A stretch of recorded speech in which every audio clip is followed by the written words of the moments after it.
down. So Mike will just stay where he is on the stage, and we're going to bring up Al Escobar, the bantamweight, Billy Sappho, the lightweight, Bo Matlock, the light heavyweight, and our middleweight champion, Charles Durr, is up there as well. So there you see him. Now, we're going to have the chance to see the pose, or the compulsories here, as we see Mike make his way over to the left side. They're going to go in order.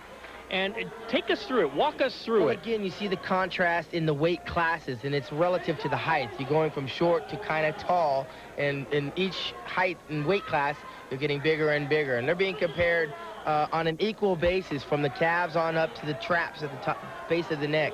What you're going to find here is that the judges are looking for aggressiveness. They're looking for body part comparisons as far as relativity to size and detail and definition.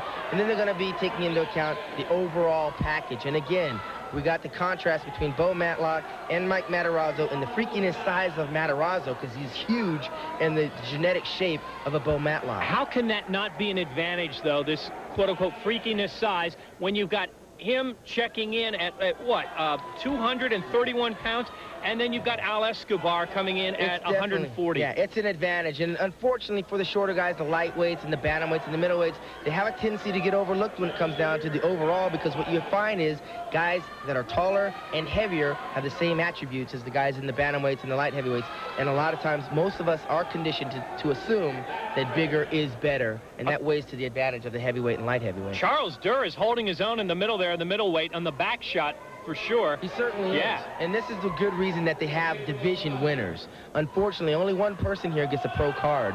And it has a tendency historically to go to the heavyweight guy or the light heavyweight guy. For the lighter guys, the lightweight, bantamweight, middle, they've got to have a knockout punch. All right, they've asked for the pose down, folks. I really like this segment because you get the music blasting and you get these guys kind of showing off a little bit. The ego has to take charge just a bit. The only thing on the line and on their minds right now is that professional card. This is what it's all about. Let's face it, the pose down is your last opportunity to show the judges what you have. And Al Escobar went right over and stood right beside Mike Matarazzo. You can't, this is not a place to be afraid. I mean, you've done the homework. You've gone through the ups and downs of the low carbs and all the training and the aerobics. You got to get aggressive and take what's yours. Do they really chase the guy they think is the favorite? Is that the way it goes? That can be to your advantage and to your detriment, because the guy that's the favorite with the biggest arms or biggest legs can expose yours if yours are not up to par. So sometimes it's better to hold your own ground. All right, here we go. Who do you like? I forgot to ask you that. Matarazzo's freaky size is swaying me towards him. I like Bo Matlock. Okay, let's listen up.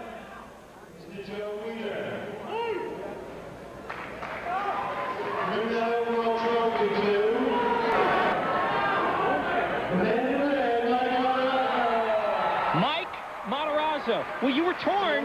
Yeah, I mean, it's a coin toss, basically, because they're both equally good. I believe Mike won out on, again, his freaky size, and, you know, it's a coin toss. It's up to the judges. The judges went for muscularity, thickness, just vascularity. He's got it all. He has got it all, and Mike Matarazzo from Massachusetts, now by way of Venice Beach. I got to deal with this guy in the pros. You might just have to see him down the road. He's going to make me eat my words. How about you and I head down to the stage to talk to him? We'll do that right after this timeout. Welcome back to our USA Bodybuilding Championship, and I would say the name Mike Matarazzo might not have been #1 on your list before the championships, but guess what? He comes home with the overall. Surprise, surprise. Terrific. Congratulations. Thank you very much. I've worked very hard for this, over a year and a half. I've been training my rear end off for this show, and I think it paid off. Sean, you know what training your rear end off for a show is all about. I certainly do. For a year and a half. You're not originally from California. You actually moved here to train specifically for this show. That's it. Yes, I moved here about 5 months ago to start training for this show. When you were training for this, were you thinking of the competition or just thinking about yourself, exactly what you have to do? I was concentrating on myself. 3 hours of aerobics a day and just non-stop training. But at some point you realized who your competition was, and they're saying this might have been the best field in years. Yeah, it was very, very tough field. You know, Flex Wheel, I mean, I think he's got I've always thought he had an outstanding body. Chris Cormier, Dean Caputo, very tough. But I think I hit it over on them with size and hardness tonight. Well, Mike, the most important thing is now you're pro. Yeah. What's next for you on your agenda?